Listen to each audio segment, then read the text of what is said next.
Impact team. And a very good Monday evening. I'm Fox 54 Weather Impact Chief Meteorologist Jordan Dressman. A little cooler today compared to what we've seen over the last several days across North Alabama, southern Middle Tennessee. We're certainly not going to be talking about the extreme heat this week that we saw last week across the area. The Huntsville International Airport, as a matter of fact, didn't even crack 90 degrees today. They saw a high temperature of 88, 87 was the high temperature in Scottsboro, 86, 87 for Arab and Albertville, respectively. Now, a couple of folks did see 90 degrees. We saw 90 in Florence, Athens, Decatur, and Pulaski.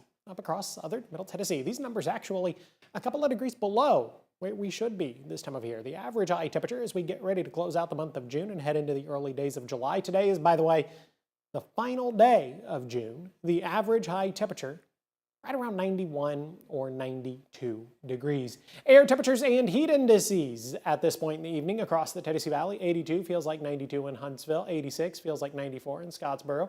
86 feels like 94 in Fayetteville up across southern Middle Tennessee.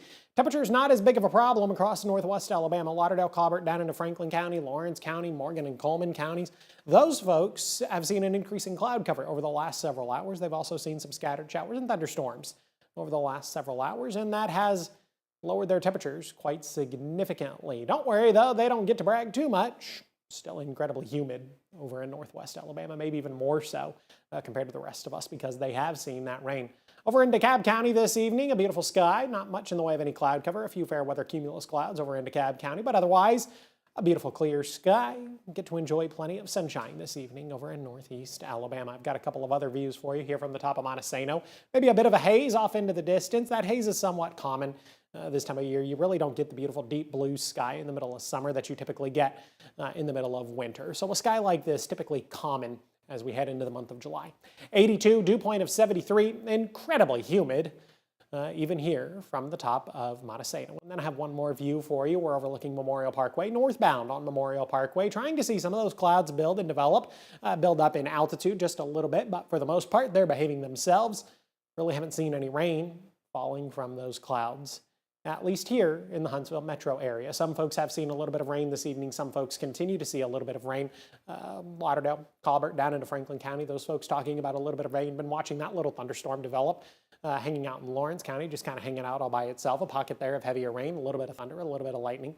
We've been talking about some thunderstorms over the last couple of hours down into Coleman County. A little bit of activity across far western Marshall County, maybe even getting into Morgan County a little bit. Maybe a little bit of rain hanging out up across southern Middle Tennessee.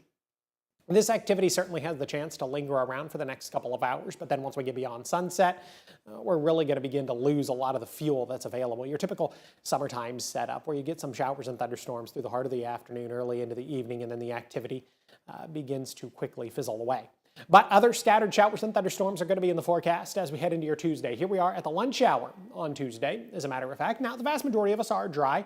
A noted increase in the amount of cloud cover across the Tennessee Valley, but also pay attention to the fact that isolated to widely scattered showers and thunderstorms have begun to develop across the area. And that activity is going to stick with us through the heart of the afternoon and then early into the evening. Now, some of this activity could be on the stronger end of the spectrum. I think the overall threat for anything severe definitely going to be on the lower side. I think just like the last couple of days, whatever we get tomorrow has the potential to bring some pockets of very heavy rain, which could lead to some local ice flash flooding, which has really been the big concern over the last couple of days. Some folks get a little bit of rain and that rain just kind of sits there and it never really moves for 20 or 30 minutes and they end up getting some impressive rainfall, and that ends up leading to a little bit of local ice flash flooding, or maybe somebody else just 5 or 10 miles down the road ends up staying completely dry.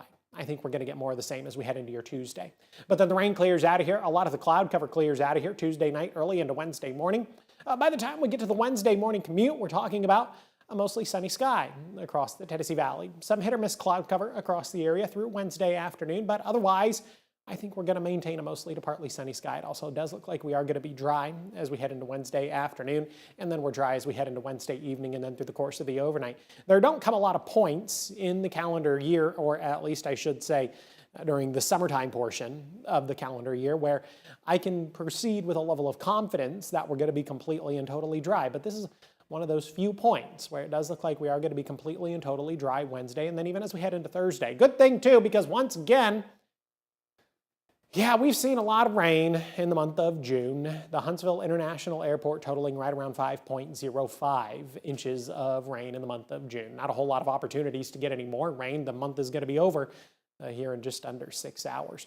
We got a little bit of rain every single Saturday in the month of June. Now, it wasn't always a lot of rain, but we saw rain every single Saturday in the month of June. We also saw rain 3 out of the 5 Sundays in the month of June. And this has kind of been a trend for the last couple of months where the rain seems to love to fall during the weekends. Now, we did get a couple of good stretches here where we got 3 days in a row where we were dry. We never saw 4 completely dry days. There was a stretch of 3 there, the 10th, the 11th, and the 12th.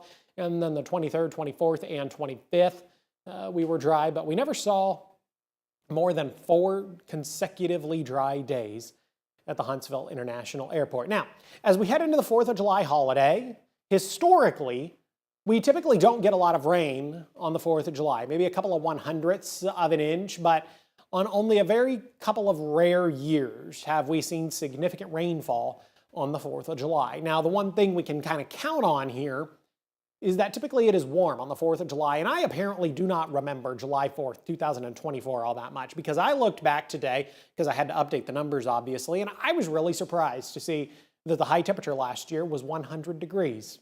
Y'all remember that?